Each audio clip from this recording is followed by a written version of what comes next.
रात के करीब 11 बजे का समय था। आईपीएस रेखा सिंह एक मीटिंग से घर वापस लौट रही थी। वह बिल्कुल साधारण कपड़ों में थी, ना कोई पुलिस की वर्दी, ना कोई सिक्योरिटी गार्ड। चारों तरफ सन्नाटा था। रेखा सिंह को थोड़ा थोड़ा डर महसूस हो रहा था। डर की वजह से वह कार को बहुत तेज चला रही थी। उसने जल्दी पहुंचने के लिए एक शॉर्ट रास्ता चुना। सोचा, यही शॉर्ट रास्ता है, यहीं से चली जाती हूं, जल्दी पहुंच जाऊंगी।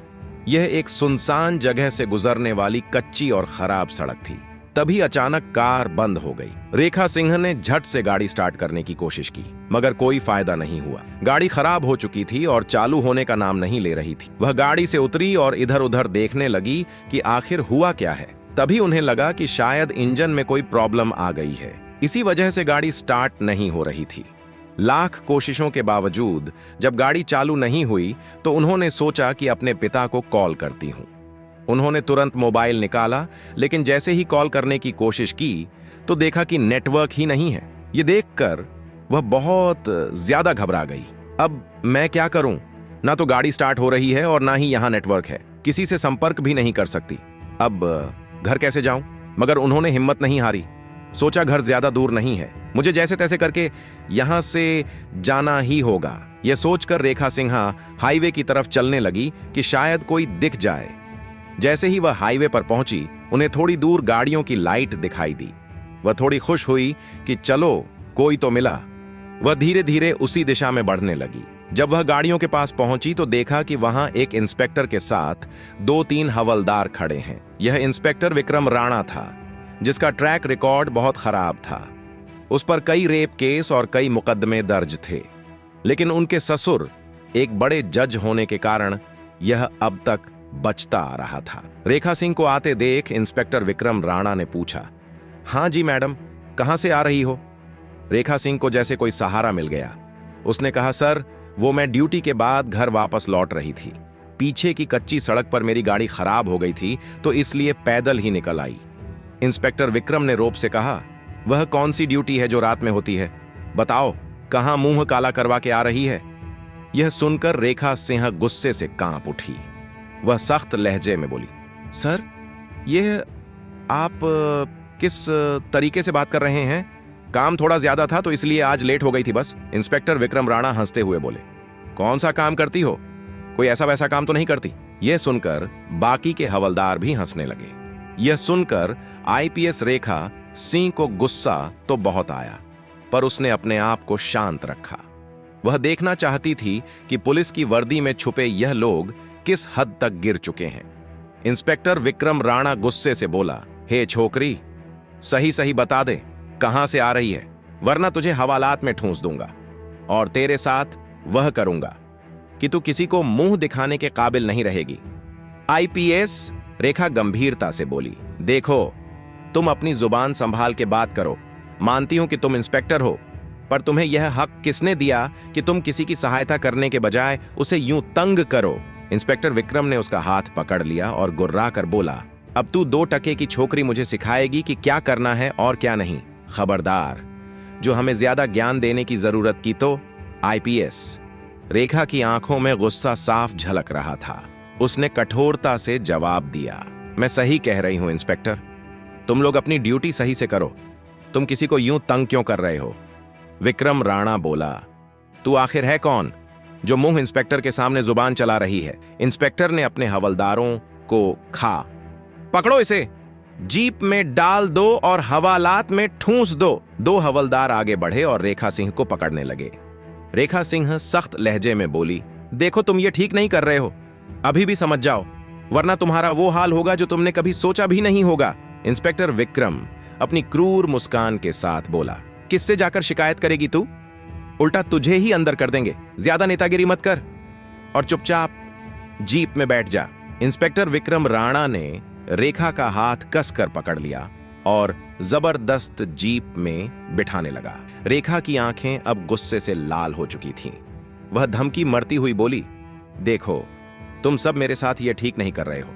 अभी समझ जाओ, मुझे जाने दो, वरना तुम्हें इसका अंजाम भुगतना पड़ेगा। इंस्पेक्टर विक्रम राणा और साथी हवलदार हंसते हुए बोले, ओहो, हम तो डर गए, हमें माफ कर दो मैडम, प्लीज। इंस्पेक्टर ने अपने एक कांस्टेबल को जीप में से शराब लाने को कहा। कांस्टेबल भागता हुआ जाकर जीप से एक शराब की बोतल निकाल कर लाया और इंस्पेक्टर को पकड़ा दिया। इंस्पेक्टर ने बोतल खोला, एक घूंट खुद पिया और बाकी बची हुई शराब को रेखा सिंह के ऊपर पटक दिया और जोर जोर से हंसने लगा। उसे पता नहीं था कि आज जो वह कर रहा है उसका अंजाम क्या होने वाला है। आईपीएस रेखा सिंह को गुस्सा तो बहुत आ रहा था, पर उसे अब डर भी लग रहा था कि नशे में दत्त पुलिस वाले उसके साथ कुछ गलत ना कर दे। इंस्पेक्टर ने एक बोतल रेखा की तरफ किया और बोला, यह ले, तू भी पी हमारे साथ।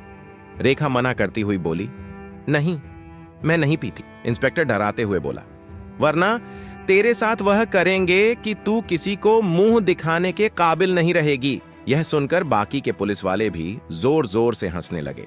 बेचारी रेखा को इस समय उसके लिए शराब पीना ही सही लगा, इसलिए रेखा को जबरदस्ती शराब पीना पड़ा। शराब पीते ही रेखा को चक्कर आने लगे। वह सिर पकड़कर बोली, यह क्या हो रहा है?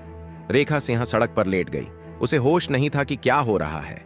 इंस्पेक्टर और पुलिस वाले जोर जोर से हंसने लगे। हाँ, अब मजा आएगा। इंस्पेक्टर धीरे धीरे उसके पास गया, उसके बालों को सहलाता और उसके जिस्म की खुशबू लेने लगा। इंस्पेक्टर की नीयत खराब होने लगी थी। शराब के नशे में दत्त होकर इंस्पेक्टर विक्रम राणा जो करने जा रहा था, उसको पता नहीं था कि उसका अंजाम क्या होने वाला है। अचानक रेखा की आंखें खुली। उसने शराब की खाली बोतल उठाया और इंस्पेक्टर के सिर पर दे मारा और वहां से भागने लगी। इंस्पेक्टर ने अपने हवलदारों से कहा, क्या देख रहे हो, पकड़ो उसे।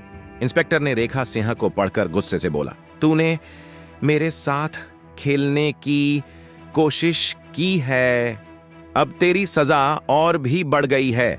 इंस्पेक्टर ने हवलदारों से कहा, तुम यहीं रुको, अब जो करना है मैं ही करूंगा। इंस्पेक्टर ने रेखा सिंह को अपनी जीप में बैठाया। अब देखता हूं तुम्हारा घमंड कहां जाता है। तुमने मुझे सबके सामने जलील किया है, अब तुम्हारी चीखें ही मेरी जीत बनेंगी। रेखा सिंह ने जीप में रखी टॉर्च को उठाया और इंस्पेक्टर विक्रम के मुंह पर दे मारी और जीप से उतरकर जोर से भागने लगी। पीछे से इंस्पेक्टर भी भागने लगा। भागती रहा, लेकिन आज तू मेरे हाथ से बच नहीं सकेगी। भागती हुई रेखा सिंह एक पुराने बंद पड़े कारखाने में जाकर छुप गई। रेखा सिंह जानती थी कि दारू के नशे में दत्त होकर इंस्पेक्टर उसके साथ कुछ भी कर सकता था। इंस्पेक्टर भी उसके पीछे भागता हुआ वहीं पहुंच गया। कहां छुपी है तू? कहां छुपी है? आज तू बच नहीं सकती। आज यह अंधेरा कारखाना ही तुझे बर्बाद कर देगा। इंस्पेक्टर की गूंजती आवाज रेखा सिंह के दिल को और भी ज्यादा घबराहट दे रहा था। ढूंढता हुआ इंस्पेक्टर रेखा सिंह को पकड़ ही लिया। रेखा सिंह डरती हुई बोली, देखो, अब तुम जो करने जा रहे हो वह ठीक नहीं है। कानून तुम्हें इसके लिए दंड देगा। इंस्पेक्टर हंसते हुए बोला, हे पागल लड़की, क्या तू अभी भी सोचती है कि मैं तुझे ऐसे ही जाने दूंगा? चल और चुपचाप गाड़ी में जाकर लेट जा, वरना यही फैक्ट्री तेरा अंजाम बन जाएगी। रेखा सिंह इंस्पेक्टर को जोर से धक्का मारकर वहां से फिर से भागने लगी। जब वह सड़क पर भाग रही थी तो हवलदारों ने उसे घेर लिया और इंस्पेक्टर विक्रम ने उसे फिर से पकड़ लिया। रेखा सिंह रोती हुई बोली, तुम लोग समझते हो कि वर्दी है तो जो चाहो कर सकते हो, लेकिन याद रखो, जुल्म कभी देर तक नहीं रहता। इंस्पेक्टर विक्रम अपनी कठोर आवाज में बोला, बड़ी बहादुरी के लेक्चर दे रही है, लेकिन आज ये बातें तेरे किसी काम नहीं आएंगी। इंस्पेक्टर विक्रम ने हवलदारों से कहा, यह ऐसे नहीं मानेगी, रस्सी ले आओ और इसके हाथ पांव बांध दो। एक कांस्टेबल भागकर जीप से रस्सी लेकर आया और रेखा सिंह के हाथ पांव को बंध दिया। रेखा सिंह अब डरती हुई सोच रही थी, अगर अब भी इनकी बात नहीं मानी तो यह मुझे जिंदा नहीं छोड़ेंगे, मुझे कुछ करना होगा। दोस्तों, आईपीएस रेखा सिंह अब इंस्पेक्टर विक्रम राणा के साथ असली गेम खेलना शुरू करेगी। ऐसा गेम खेलेगी कि इंस्पेक्टर का गेम ही खत्म हो जाएगा। तो बन रहे लास्ट तक। रेखा सिंह अपने चेहरे पर हल्की मुस्कान लाई और इंस्पेक्टर की तरफ मुंह करके बोली, इधर आओ, बात सुनो, जो तुम चाहते हो मैं उसके लिए तैयार हूं। इंस्पेक्टर विक्रम प्रशंसा करते हुए बोला, शाबाश, अगर पहले ही मान जाती तो हमें इतना सब कुछ तेरे साथ नहीं करना पड़ता। अब जब तू खुद ही तैयार है तो फिर रस्सी की जरूरत नहीं, बस चलकर गाड़ी में बैठ जा। इसके बाद रेखा सिंह जीप में बैठ जाती है। इंस्पेक्टर मुस्कुराता हुआ कहता है, शाबाश, बहुत अक्लमंद हो गई हो, तुम जरा यहीं बैठो, मैं अभी आता हूं। इसके बाद इंस्पेक्टर विक्रम हवलदार के पास जाता है और उसके कान में कुछ कहता है। हवलदार इंस्पेक्टर विक्रम से बोले, ठीक है सर, आप अपना काम कीजिए। इसके बाद इंस्पेक्टर विक्रम जीप स्टार्ट करके रेखा सिंह के साथ वहां से जाता है। थोड़ी दूर चलने के बाद रेखा सिंह जीप को रुकवाती है और कहती है, मुझे बहुत भूख लगी है, पहले तुम मुझे कुछ खिला दो, उसके बाद मैं और तुम होंगे यहाँ, और कोई नहीं। इंस्पेक्टर विक्रम राणा जीप से 2 बर्गर निकालकर रेखा सिंह को देता है। चलो जल्दी जल्दी खाओ, अब तमाशा बहुत हो गया, वक्त जाया मत करो। बर्गर खाने के बाद रेखा सिंह इंस्पेक्टर विक्रम राणा से कहती है, मैं आपका हर काम करने के लिए तैयार हूं, पर एक शर्त है। इंस्पेक्टर विक्रम बोला, शर्त? कौन सी शर्त? जल्दी बोलो। रेखा सिंह बोली, शर्त यह है कि तुम्हें वो करना होगा जो मैं कहूंगी, ठीक है? विक्रम राणा बोला, ठीक है। रेखा सिंह बोली, यहां नीचे सड़क पर लेट जाओ और अपनी आंखें बंद कर लो। रेखा सिंह के कहने पर विक्रम राणा तैयार हो गया। चलो देखते हैं तुम अब क्या करती हो। इसके बाद रेखा सिंह धीरे से इंस्पेक्टर विक्रम राणा की रिवॉल्वर निकालती है और बिना वक्त गवाए विक्रम राणा के सीने को गोलियों से छान देती है। विक्रम राणा उसी समय अपने प्राण गवा देता है। रेखा सिंह के पास इसके अलावा अपनी इज्जत बचाने का कोई रास्ता नहीं था, इसलिए उन्होंने यही कदम उठाया और अपनी इज्जत को कायम रखा।